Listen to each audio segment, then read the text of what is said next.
Chers élèves, bonjour. Bienvenue en classe 2, l'ORTM. Alors, la leçon passée, c'était l'appareil respiratoire. Alors, quelles sont les différentes parties de l'appareil respiratoire? L'appareil respiratoire comprend les voies respiratoires et les poumons.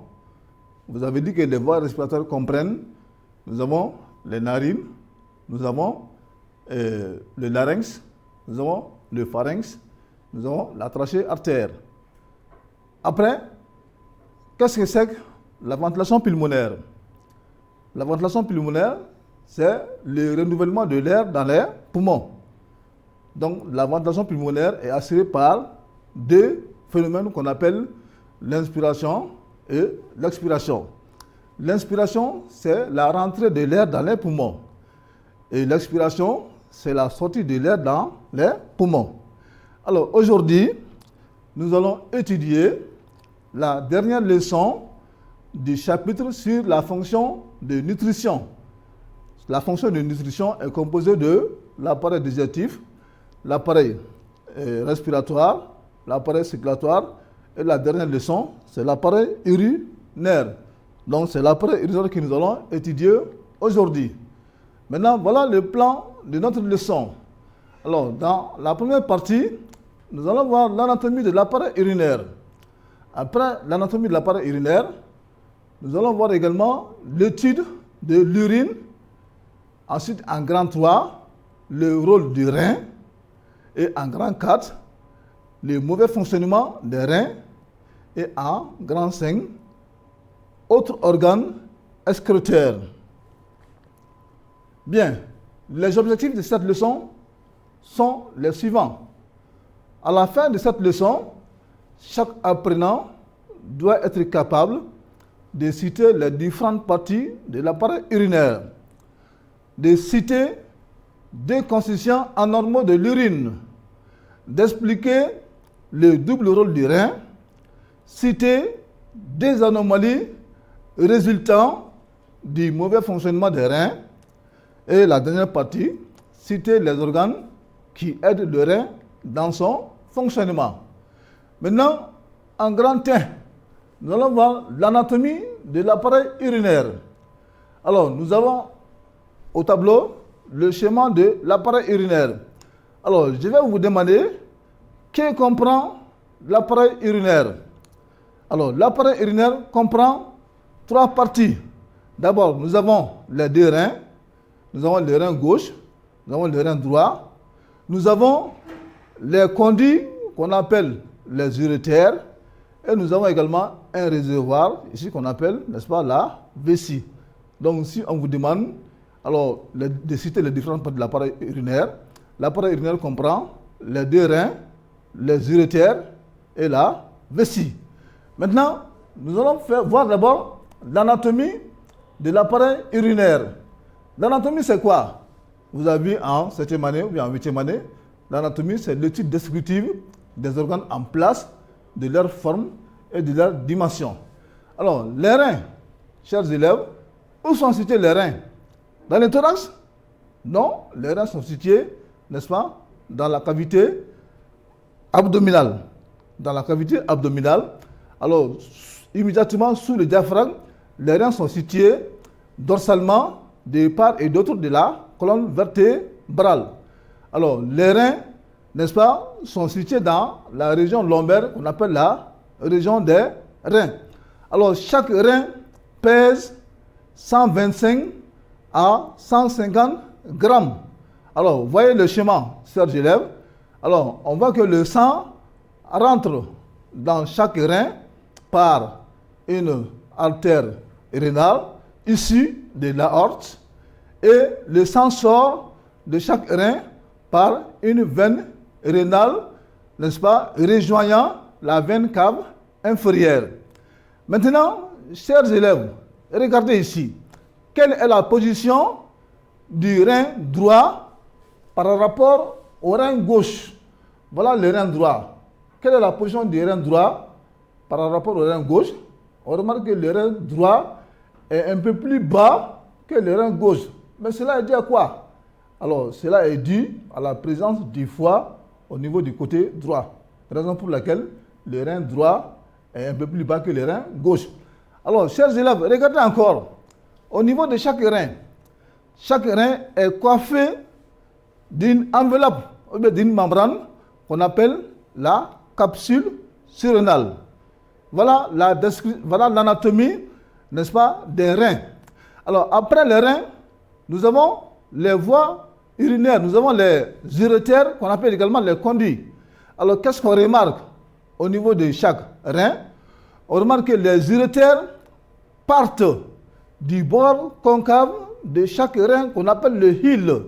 Le heel, c'est le bord concave de chaque rein pour aboutir à la vessie.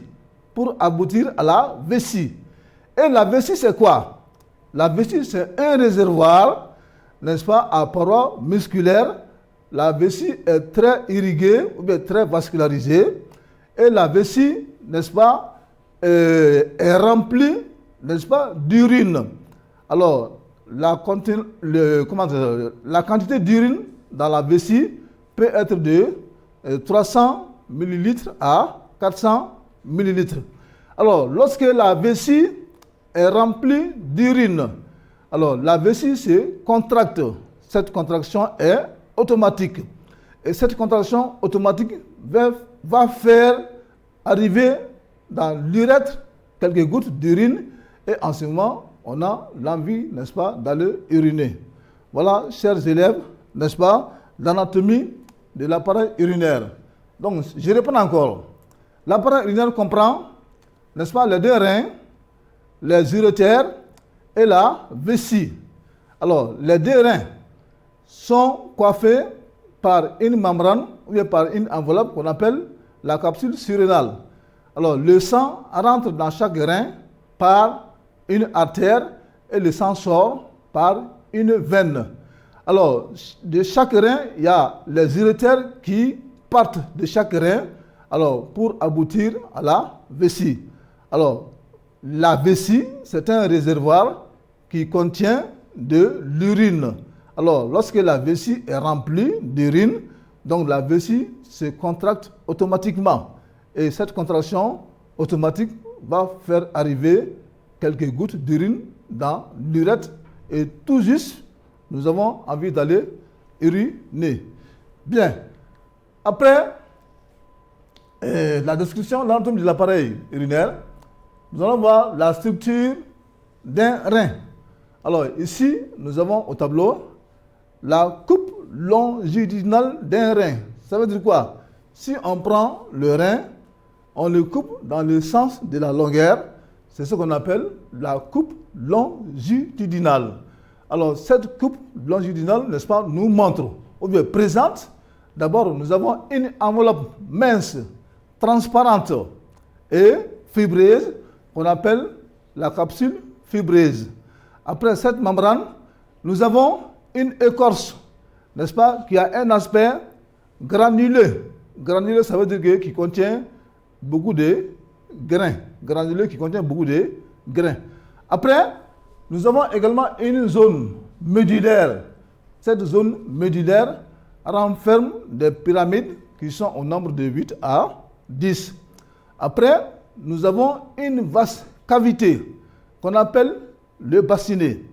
Alors, cette cavité, n'est-ce pas, qu'on appelle le bassinet, n'est-ce pas, aboutit au niveau de l'urètre, au dehors.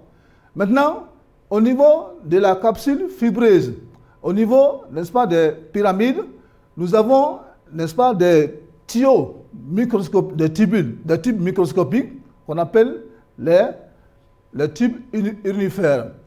Alors, nous avons des milliers de tubes urinifères, n'est-ce pas, qui sont au niveau du rein.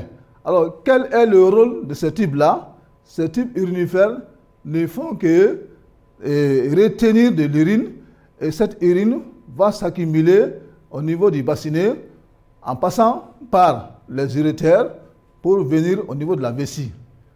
Bien, voilà la structure, n'est-ce pas, d'un rein.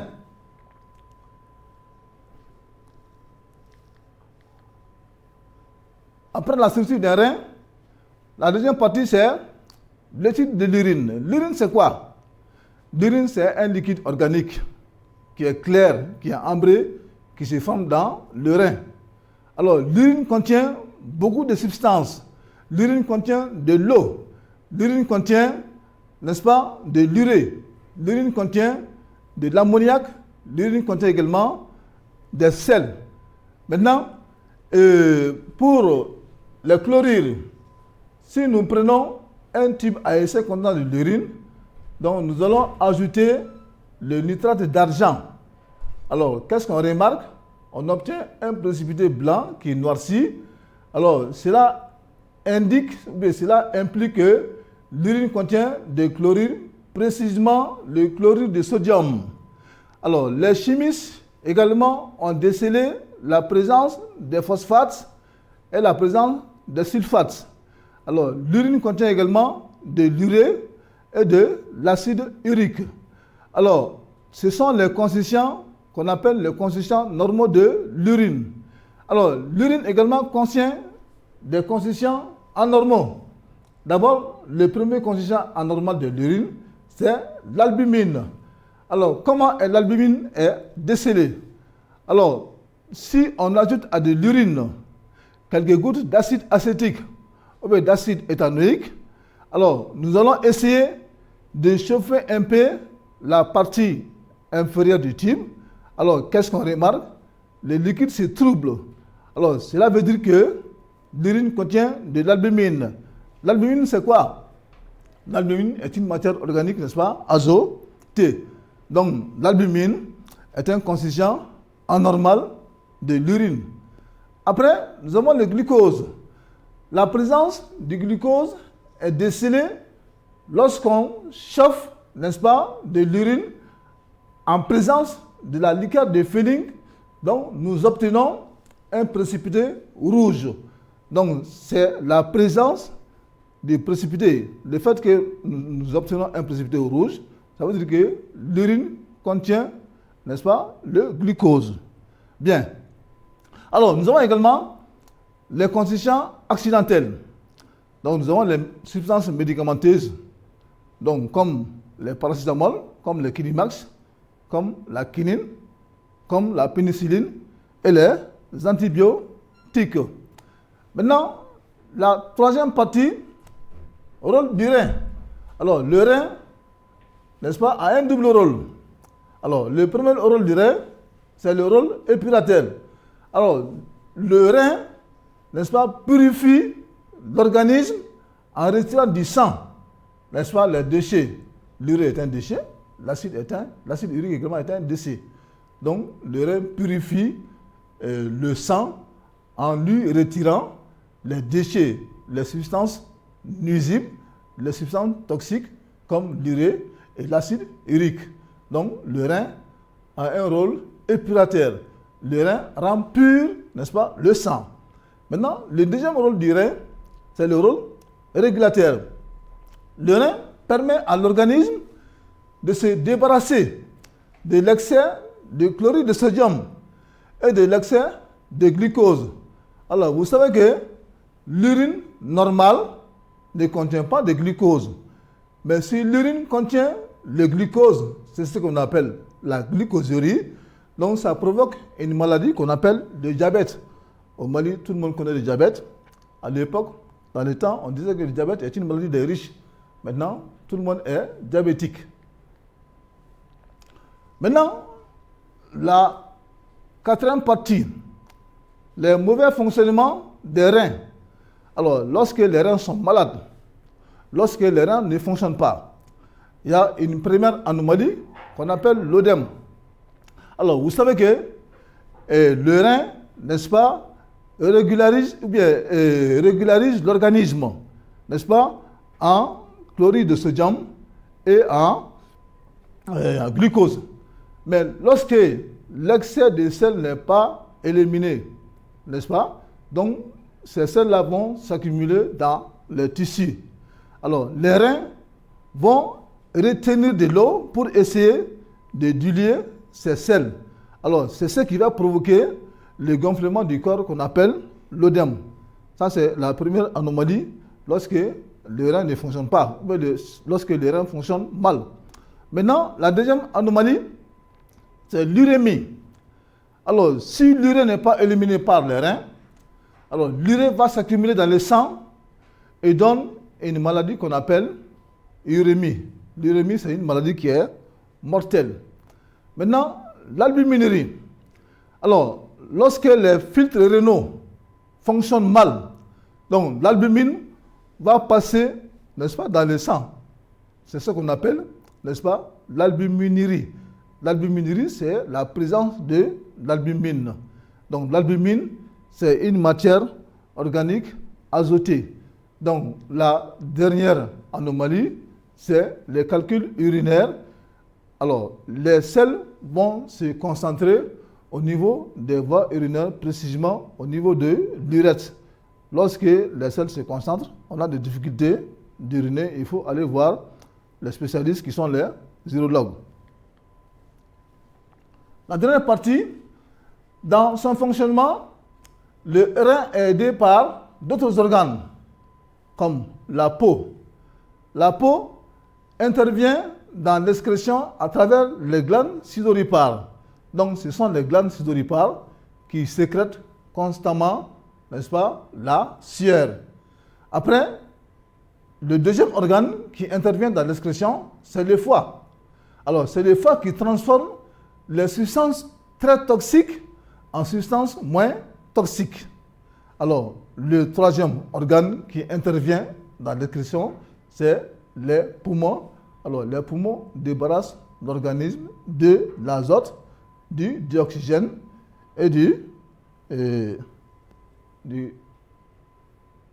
dioxygène et de l'eau.